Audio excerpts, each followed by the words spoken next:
Por que eu puxei o assunto de fantasia medieval? Que lá atrás a gente tinha que ver esse conceito. Pô, fantasia medieval é só Tolkien ou é mais amplo? Vimos que é mais amplo. Qual que é a treta que a gente chegou agora? Você criou um cenário de fantasia medieval que é desconhecido. Não é baseado no Tolkien e também é fora de outras mídias também. E o que acontece?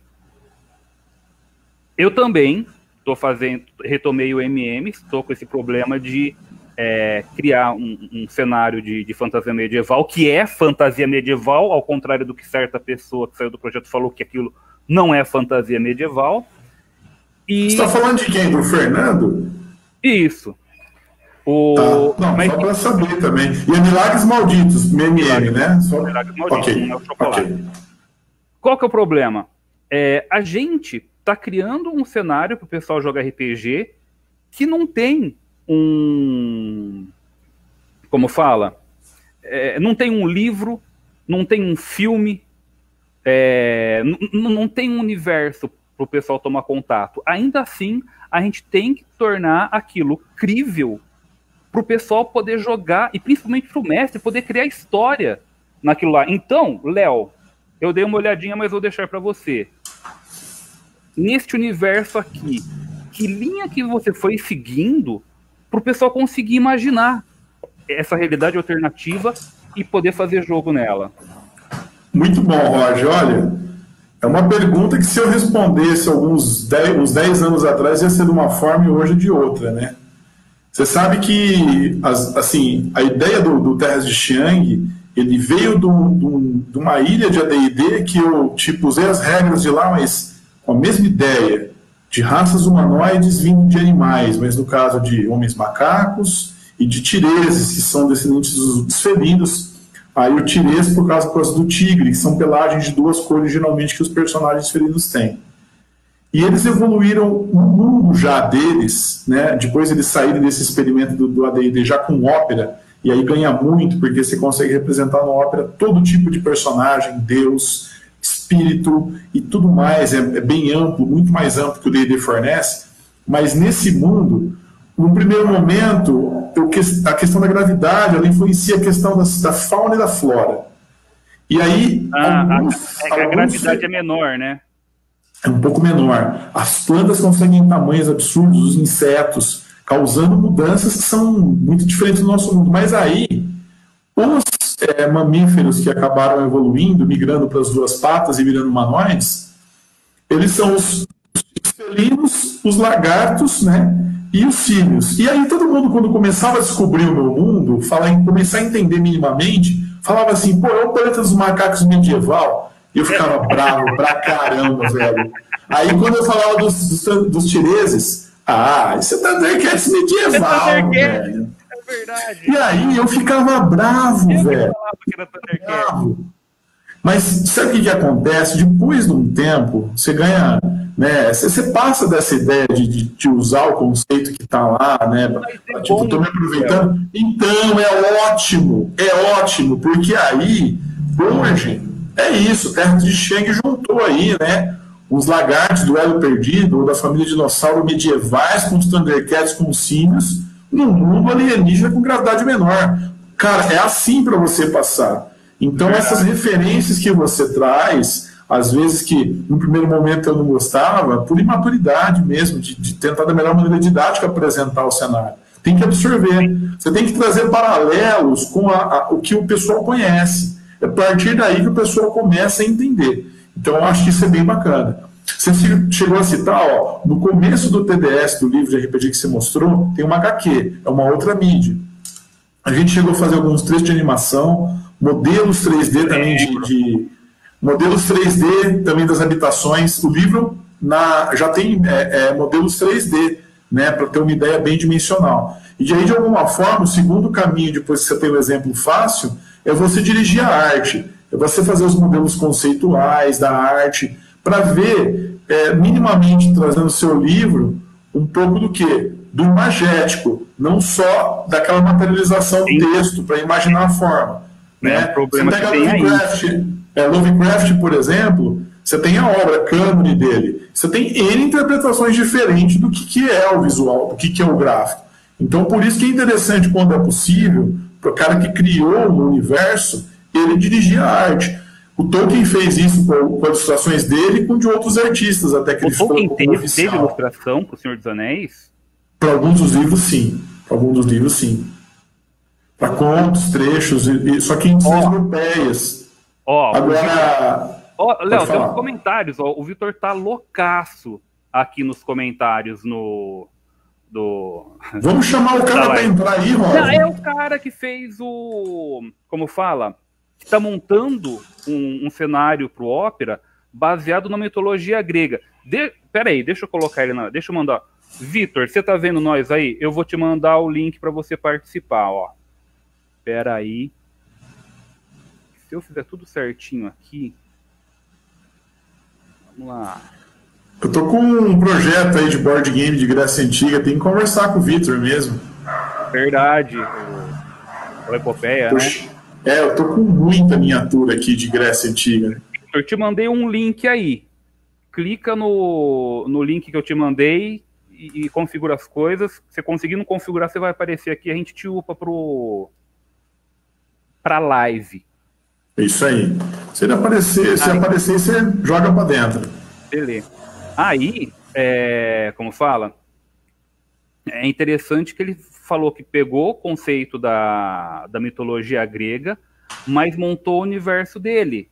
E como fala, ele não está seguindo certinho a mitologia grega. Ele estava conversando comigo outro dia no Face que a gente estava papeando, e ele quer mostrar historicamente o que aconteceu, só que ele não quer ficar preso no histórico, porque se a gente for pegar o histórico real, convenhamos.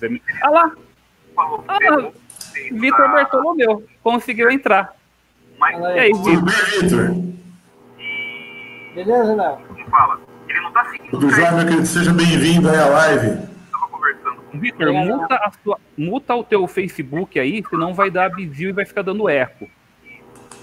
Ele quer mostrar historicamente o que aconteceu. Olha lá, eu estou falando, ó. Ele fica preso no histórico, porque se a gente for pegar o histórico real... Interessante o que eu estou falando lá. Entendi. Não sou mais eu que estou falando.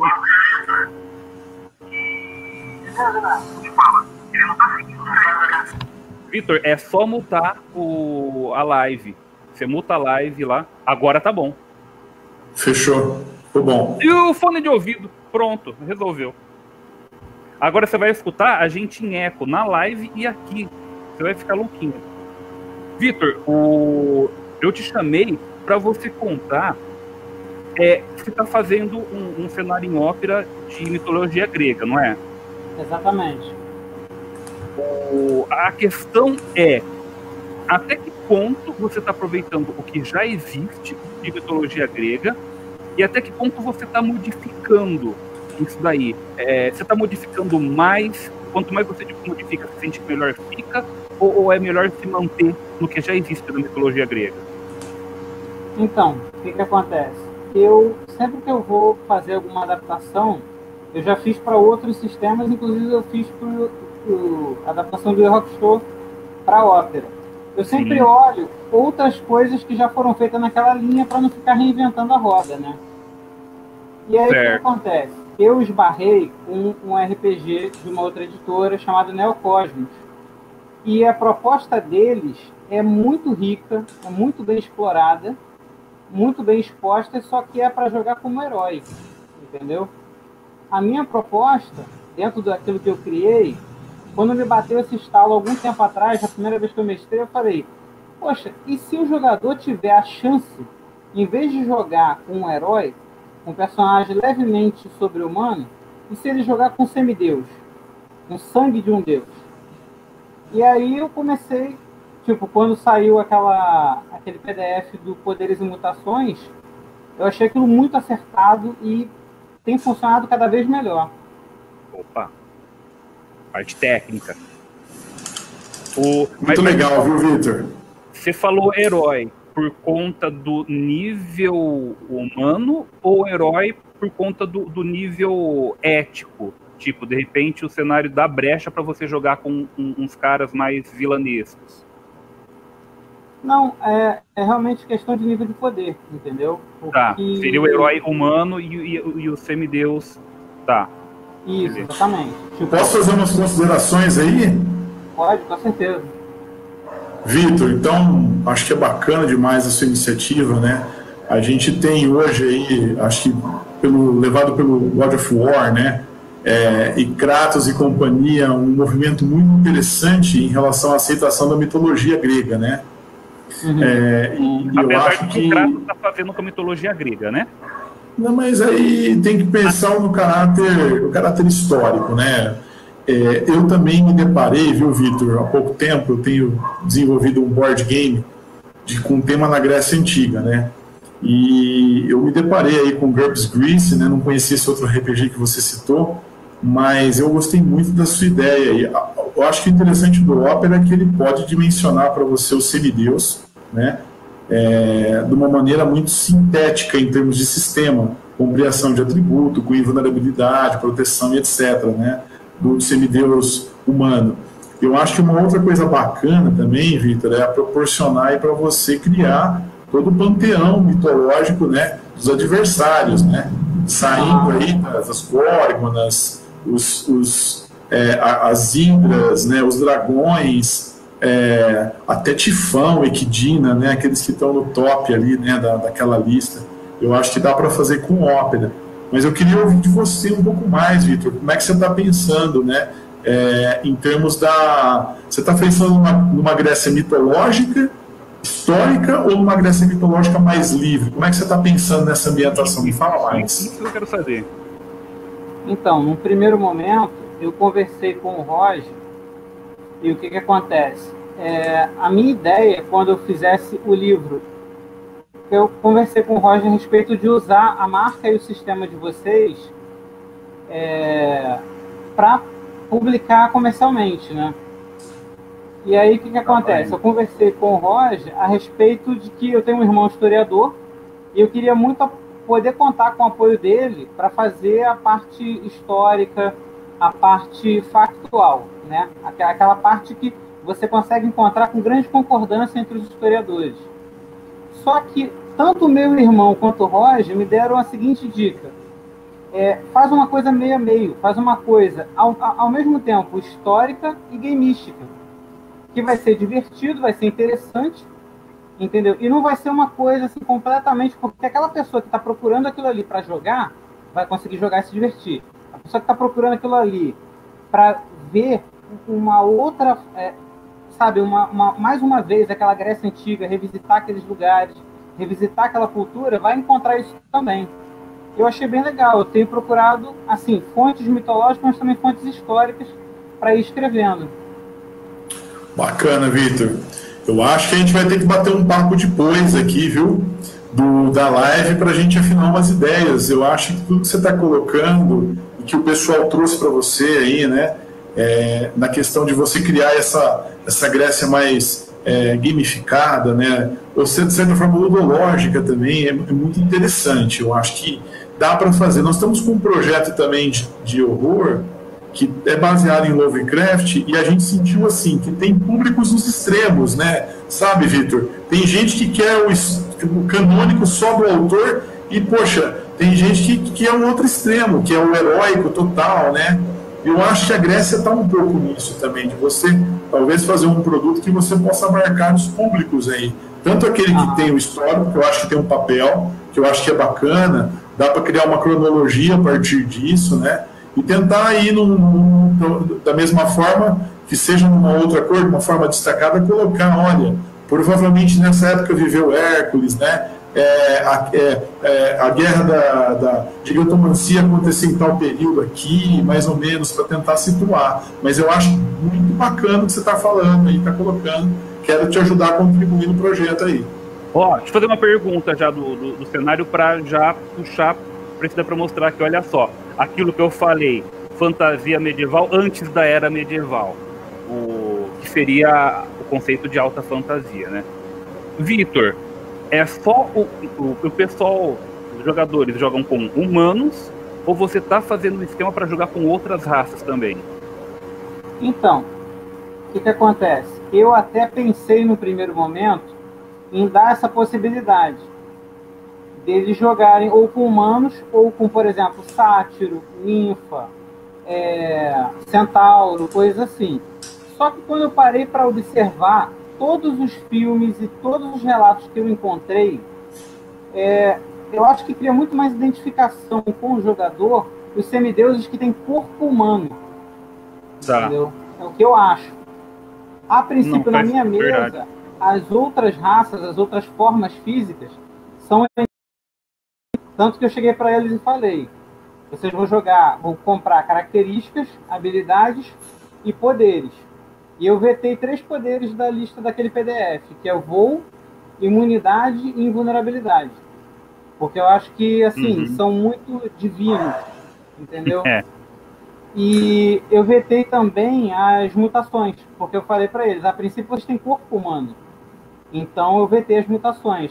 Tem dado bastante certo, sabe? Legal. O Vitor, eu acho que dá para fazer uma coisa interessante, né? Você está colocando aquilo que você está trazendo para os jogadores para fazerem os personagens, né? Mas provavelmente do sistema você vai precisar também daqueles outros poderes que você vetou, por exemplo, se Zeus aparece, né? Se Hades aparece, alguma coisa assim. Entrou divindade, acabou a história, hein? É complicado, cara. Mas o bom do Opera é que você precisa fazer uma ficha de um deles, dá pra fazer a ficha. Mesmo que seja. Aí vai virar God of War. Aí já. Não, ó. O Vitor tá colocando que esses personagens das outras raças não humanas, ele tá colocando como NPC, da mesma forma que os deuses também. Você tem as fichas dele pro mestre, saber como que é, se caso necessitar numa eventualidade. Eu gostaria só de lembrar que na Grécia a gente também tem inimigos à altura dos deuses, né? Isso que eu acho que é mais temeroso, né? Os semideus tem alguns inimigos ali que vão ser complicados de serem enfrentados ainda, né? Mas eu acho bem válida a sua abordagem, viu, Vitor? Pois é que eu acho complicado colocar Deus, por mais que seja divindade grega, no meio da história, porque vai ficar uma coisa... Tudo bem que vai ficar na mão do mestre, mas de repente pode ser frustrante para o jogador. Porque teve uma pessoa que fez uma campanha certa vez, que ficou os peleguinhos marchando para cima e para baixo dentro do cenário dele. Para chegar no final, tem a briga com o vampiro, aí vem a mão de Deus lá. A mão de Deus age no clérigo e resolve tudo. Puta, por que a gente foi para cima e para baixo se a mão de Deus podia chegar lá e estapear o vampiro? Inclusive, é a mesma pessoa que deu esse problema.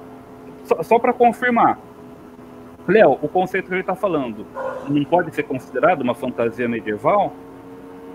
Você fala Grécia Antiga?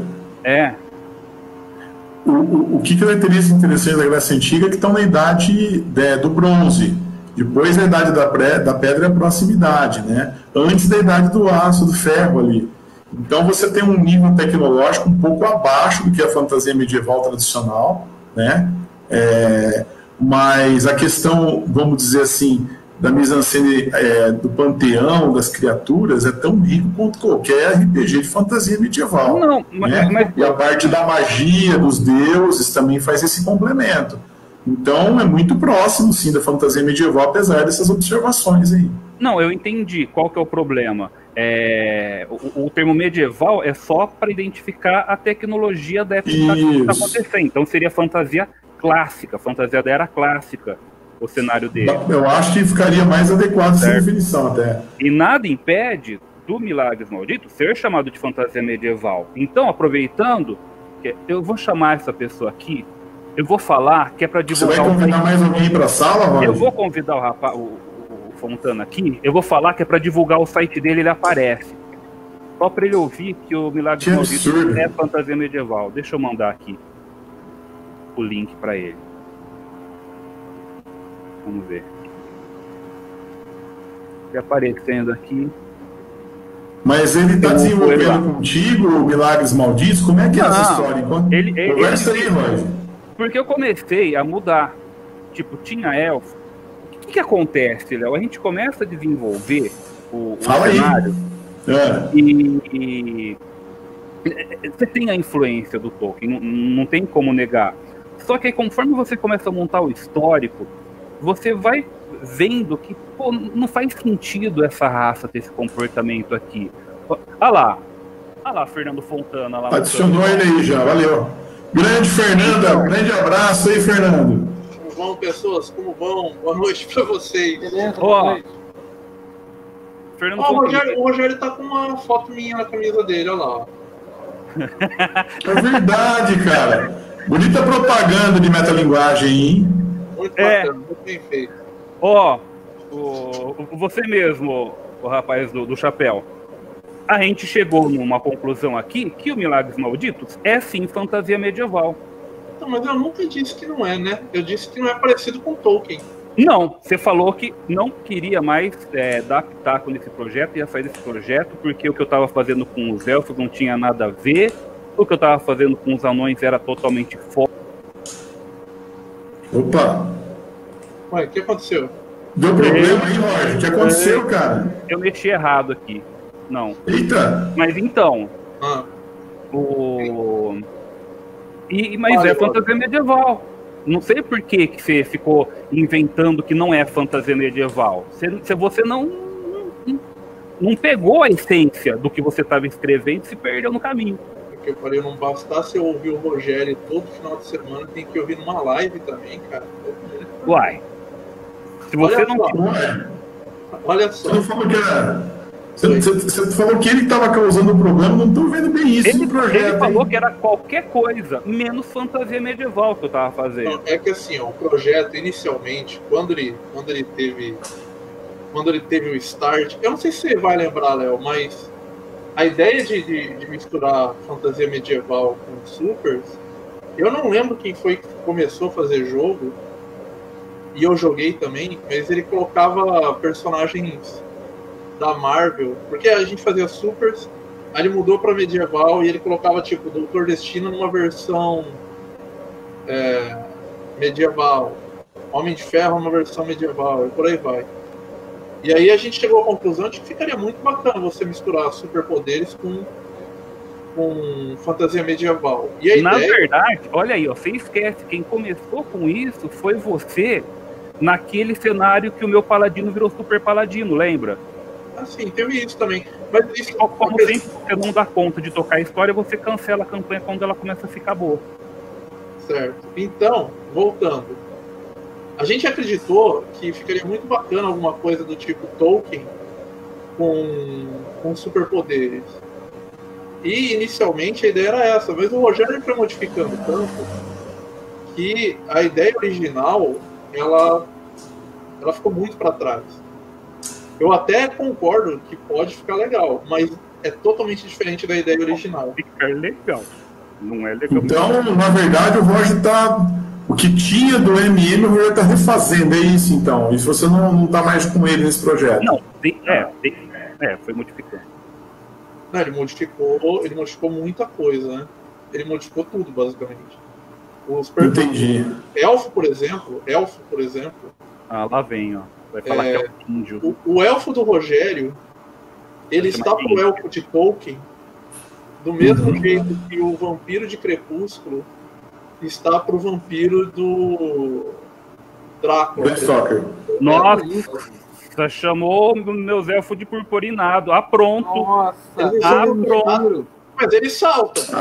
Roger, é uma questão só de comparação, cara. Os elfos do meu cenário não fica tudo frufuzinho igual os elfos do Tolkien, não. Lá é elfo raiz. É elfo... O elfo raiz seria o do Tolkien. É o índio com orgulho. Aquilo lá é elfo de boutique. Os anões do Rogério mudaram, os orcs mudaram. Mas eu acho que a raça que teve a maior transformação, a maior modificação em relação à ideia original é mesmo a dos elfos. A dos orcs teve modificação, mas eu gosto dos orcs até o nome mudou. Eu costumo chamar de Milagres Medievais e agora mudou para Milagres Malditos. Milagres Malditos. O projeto aí não fica o nome dele. Então, seria errado até da minha parte, eu não sei se você vai concordar, Léo, eu continuar no projeto se não tem nada a ver com a ideia original que a gente pensou. Eu não mexi em nada. O Rogério tá fazendo tudo. Entendi. Se o Rogério tá fazendo tudo, por que eu vou dividir créditos com este cidadão que tá fazendo o trabalho todo? Não, é justo que ele fique com todo o crédito. Olha, eu lembro que é uma história longa. Começa com o Senildo, um conceito original fazendo esses jogos da Marvel, passou por mim, eu mexi bastante trazendo coisa do Ópera, foi para você e o Rogério, vocês refizeram tudo, o Rogério está refazendo, eu só quero saber uma coisa, esse negócio vai sair uma hora. Tem que ver com o Rogério. Até o final do ano sai. Só que aquilo... O Rogério falou que ia sair, o Rogério falou que ele só precisava dar uma olhada no texto que estava lá, fazer uma ou outra modificaçãozinha e estava pronto. Falou assim, não, é só dar uma olhadinha, uma revisão e tá pronto. Isso daí ia demorar na perspectiva dele máximo de um mês. Nós estamos aí há 6 meses. É que pegar a fantasia medieval do Tolkien e colocar poder no personagem para ele parecer super da Marvel da DC, você já faz isso com o D&D. Aliás, D&D é isso daí. Depois, quando foram surgindo... Acho que não, hein? Não, se vê o D&D 3 ponto não sei quem em diante, olha o nível de poder dos caras. Eles são seres supers dentro da sociedade deles. Então, o D&D já faz isso daí. Então eu tive que chegar num nível extra, mudar o comportamento do cenário para ter sentido. Eles serem considerados como supers. Posso fazer uma adição nisso aí? Pois não. Uma coisa que eu nunca entendi, eu joguei o D&D 3.5 e joguei recentemente o 5.0. Joguei de paladino. Meu paladino era bem forte e tinha um carisma bem alto. E uma coisa que eu comentava era o seguinte, até o nível 20, o nível de poder cresce assustadoramente. Só que apesar de eu ter uma força absurda, o meu soco não conseguia arrancar o dente de um orc. E eu falava pro mestre, qual o cabimento tem nisso? Aí ele falava, não, que você tem que pegar o talento combate desarmado, uma coisa assim. Eu falava assim, cara, eu sou super forte. Eu dou um murro na cara do orc e não consigo causar nenhum dano decente. Não, mas ainda assim, compare esse paladino com um ser humano normal. Ele não seria considerado um super ser por conta dos poderes? Sobre-humano, sobre-humano. Então, isso que eu falei, se pegasse aquele comecinho, se continuasse naquele comecinho, putz, o D&D já faz isso daí, a gente quer... Por outro lado, você não tem personagens voando, você não tem personagens... com super força. E aí tem que funcionar. Mas de qualquer maneira, então, Milagres Malditos é fantasia medieval? Mas muito distante daquela que a gente está acostumado. Mas é fantasia medieval. É fantasia medieval. Então tudo bom, pode sair aqui da minha live. Vai me chutar da live? Você só me chamou pra isso? Que isso? O Roger... Cara, o Roger se chutou, cara. O Roger se chutou? Se chutou, ele que tá controlando a live. Ele se tirou da live, cara. O Rogério é genial, cara. O Rogério só vai ganhar um prêmio, cara. Cara, ele não tá, acho que não tá conseguindo voltar, mas, bom, deixa eu falar, né? Velho, também não tinha o direito de te tirar da live, viu, Fernando? Como assim te tirar da live, né? Mas, fechando a... Gostei do seu fundo aí, Fernando. Quando tava a outra câmera que tava em quarto, tá bem bacana aí o seu espaço. Parabéns aí, viu? Tá bonitão. O escritório, isso aí eu fui montando enquanto eu ainda não era pai, né? Gasto menor. Eu entendo. Depois que o gasto... Eu entendo perfeitamente. Eu sei que Vitor, gostei muito da sua proposta aí do cenário de Grécia Antiga e eu acho bem válido a gente tocar o projeto. E que você precisar, nós estamos à disposição aí, viu? Apesar do jeito estranho do Roger, ele é gente boa, viu? Não, ele tem me dado todo apoio. Ele falou que a gente ia trocar uma ideia quando assim... Eu tenho um colega que está mestrando num sistema narrativista, Harry Potter. Eu falei para ele, cara, certo. Ópera dá tão certo com Harry Potter, mas tão certo, entendeu? Que eu falei que eu ia adaptar. Ele falou, não, no que você precisar de mim eu te ajudo e tal. E assim, uma outra parada que eu queria incluir quando você falou da tecnologia da época do bronze, né? é o seguinte, eu combinei com os meus jogadores para justamente evitar certos detalhes assim, muito repetitivos e muito chatos. Eu comentei com eles o seguinte, olha só, não existia nem papiro nem papel, mas vamos adotar que se usa papiro. Entendeu? Porque senão eles vão ter que ficar carregando tabuinha de argila para cima e para baixo. Perfeito. São detalhes que eu acho que vale a pena fazer uma pequena adaptação para poder justificar, né? E assim, o Fernando também trabalhou bastante com Opera e sabe da flexibilidade do sistema. Você pode conseguir controlar o nível de realismo, muitas vezes, né? Sim. Então aí dá para você justamente pensar nisso. Falar, poxa, eu quero que o paladino seja um super, no caso um semi-humano, semideus, no caso da Grécia. Pô, um soco de um semideus, velho, pelo sistema do Opera você regula. Ele pode ser épico, ele pode ser um soco, ele pode ser, né, de acordo com o nível de poder que você vai acabando dando pro seu personagem. E fica bem mais factível, né? A partir do momento que você fala, poxa, é uma abordagem mais heróica, eu quero fazer até aqui, né? E aí o sistema ele consegue refletir. Você não vai ter esse problema do cara dar um soco e não conseguir arrancar o dente de um orc, né? Ou, sei lá, de um dragão ou de alguma outra criatura da Grécia Antiga. Pela própria pontuação que você joga no personagem, já resolve isso. Na pontuação de poderes, por exemplo, se você aumentar... nem precisa ter poderes. Na pontuação de característica, se você sobe demais, apesar de semideus, tem que ter poder. Sim. Mas quanto mais pontuação, menor o realismo do cenário, né? Sim. Inclusive, ontem eu estava falando com o autor de um RPG. Ele faz um RPG, não sei se vocês já ouviram falar, Vampiro Sozinho na Escuridão. Não ouvi ainda. Mas, então, por favor, fale a respeito. É um sistema que ele propôs. Na verdade, ele não propôs o sistema, ele criou o jogo dele em cima desse sistema. Cara, a nível de jogo de vampiro, entendeu? Falando de folclore, falando da cultura mundial que se tem sobre esse ser que é o vampiro, o livro dele é espetacular. Tipo, não tem muitas raças vampíricas, mas as que tem representam muito bem os folclores mundiais. E o sistema que ele usa é um sistema muito leve, que eu acho que o nome, se não me engano, é 101 Game, uma coisa assim. Que é um sistema que serve para RPG solo, RPG narrativista, RPG comum de mesa e também RPG live action. Entendeu? E aí eu estive conversando com ele e ele, por exemplo, ele é muito fã de GURPS.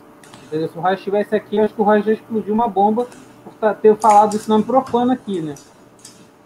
Cara, eu gosto de GURPS. Algumas coisas ele é muito bom, cara. Eu tenho muito livro de GURPS de referência. Então não dá pra eu falar que eu não gosto de GURPS, é mentira, entendeu? Entendi. O Roger tem problemas com GURPS mais sérios. O Rogério, eu acho que... Não sei, cara, ele tem um ódio mortal. Não consegue ouvir nem a palavra, eu acho. Acho que é aquela história do Edevir lá pra trás, sabe? Que ficou mal resolvido pra ele aí. Exatamente. Eu fiquei meio traumatizado com essa história aí. E guarda muita mágoa. Eu posso te falar, cara? Eu vou te falar que eu nunca me senti à vontade com o GURPS 4ª edição por causa dessa zoeira que fizeram com vocês, cara. É brincadeira. Eles conseguiram absorver bastante coisa, né, da mecânica deles, né? Nossa, quando eu tive contato com o GURPS 3, depois eu tive contato com o GURPS 4, o que eu conheci de Opera estava exatamente no meio. Eu falei, não, isso é sacanagem, não é possível. Mas paciência, fica tranquilo, isso daí são águas passadas. O sistema continuou mudando, evoluindo e agora já no que eles se basearam já está para trás, aí a gente já fez bastante coisa para frente, né? Ô Léo, você consegue ver os comentários da live? Cara, eu mandei pro Rogério inbox aqui, cara, porque ele que criou a live, velho. Eu não tô com o link aqui, sabe? Sei lá, meu. Eu também não tô conseguindo ver, cara. Tô querendo ver se o cidadão tá falando alguma coisa. Tá reclamando aí, cara. Eu comentei algumas coisas no início, não sei o que mais tem pra lá, não. Mas o que acontece? Esse autor, o J.M. Pimentel, que ele criou o Vampiro Sozinho na Escuridão, ele é muito fã de GURPS. Muito fã. Só que, quando eu falei pra ele que eu ia escrever esse jogo de Grécia mitológica no Opera, ele virou pra mim e falou assim, cara, eu gosto muito de GURPS, mas palavras dele, não existe espaço para um sistema como esse no mundo de hoje. Palavras dele. Não existe espaço para qual tipo de sistema? Tipo do Opera, tipo um sistema genérico. É um sistema que, segundo ele, tem muitas mecânicas e muitas tabelas. Aí eu na hora eu relevei, mas hoje eu já mandei para ele uma mensagem e falei assim, cara, o Reops, que é o Opera novo, ele está muito mais leve e ele está modulado. Tipo, você pode desligar algumas coisas, trocar por outras, e ele fica leve, ele fica de boa. Você vai escolher as regras que privilegiam aquilo que você quer mostrar, e ponto. O resto você deixa de fora. Mas, enfim.